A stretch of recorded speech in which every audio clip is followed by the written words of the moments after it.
What is going on, Jet fans? Matt O'Leary back with another video. Today, we're going to get into the latest New York Jets trade rumors. The trade deadline is just 4 days away, and Albert Breer had an updated report that I wanted to get into today. So, here's the latest that you need to know on the New York Jets. According to Albert Breer, the Jets don't want to move Will McDonald, but are listening on Jermaine Johnson. Now, earlier I believe it was even last week before the Jets played the Cincinnati Bengals, there was, some Jermaine Johnson tweets. He's not leaving, the whole thing. And based on that initial reporting that came from Nick Faria on the Jets beat, it seems like both Jermaine Johnson wants to stay and the Jets want to keep Jermaine Johnson. Albert Breer is saying that it would take a second round pick for him to be moved. I don't know if we're going to see that happen. I would bet unlikely to see a Jermaine Johnson trade, especially after his comments. Don't think Jermaine or Will McDonald are someone that we would see get dealt. So that one I question a little bit.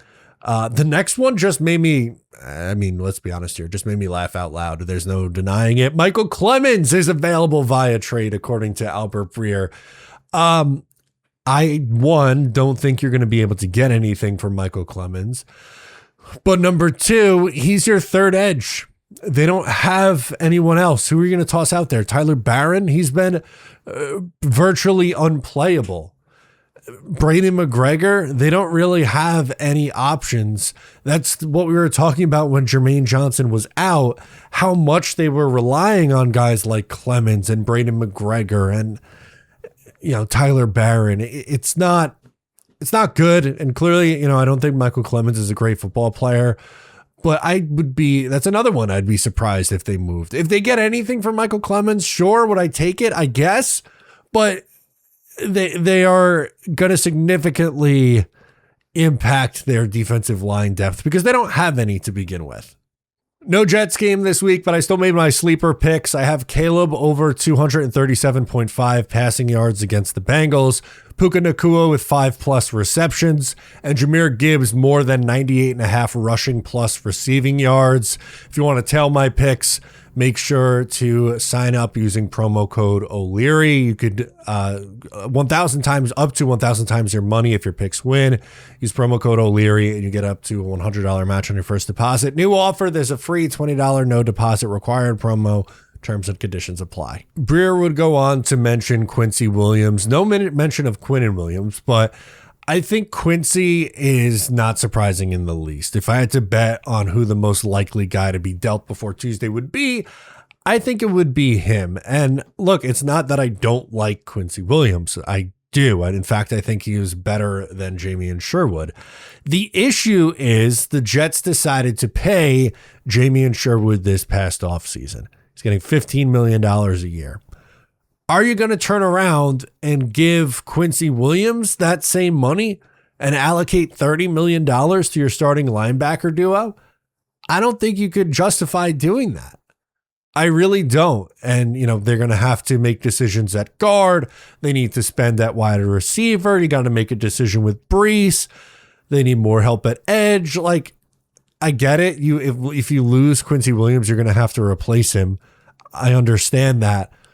But he's making $6 million a year now, significantly underpaid, and he's going to want to cash in, and he's 30 years old on an expiring deal.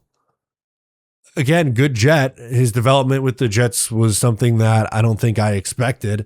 He got Robert Saleh got a lot out of him, which makes me believe with their injury to Fred Warner, Quincy Williams to the San Francisco 49ers for a mid-round pick almost seems like a no-brainer to me, personally. This guy mentioned is Breece Hall, and he says it would take a day 2 pick, so that's a second or third round pick, to get the Jets to trade Breece Hall. Based on that, I think he stays. I don't know if I see another team offering a second or third round pick for Breece Hall unless someone just gets crazy desperate, which we've seen desperate GMs and desperate teams in the past, so I'm not going to say that it's impossible.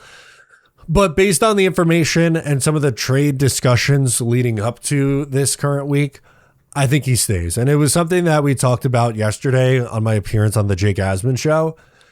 We can all assume the Jets are taking a quarterback pretty high in the 2026 draft. You could almost make the case, I think, that they're better off extending him for a year or two than they would be trading him away for a 5th round pick. Because you want to make life as easy as humanly possible for your next quarterback. And you'd be creating another hole that you have to fill. Let's say it's Mendoza, Simpson, Matier, Moore, whoever you like. You want to put them in a good spot. And coaching matters, of course, but they have a good wide receiver 1. You have a pretty good offensive line. And you could have a strong running game if you keep Breece Hall and, pair him with the duo of Isaiah Davis and Braylon Allen. And suddenly you add a couple receivers and it's like, okay, this isn't a bad spot for a young quarterback to come to. It would be significantly better than what Darnold had. It'd be better than what Zach Wilson had because of the offensive line. I think, Zach had some playmakers. He had Garrett Wilson. He had Elijah Moore in year 1. Breece was here in year 2, the whole thing. But the offensive line was not nearly in the spot that it is now, 4 or 5 years ago when he was drafted. So I'm all for making whoever the next quarterback's life significantly easier. And if that means keeping Breece Hall, I think you do it. That'll do it for me in this one, guys. Thanks for hanging out. I'm Matt O'Leary, and I'll catch you next time.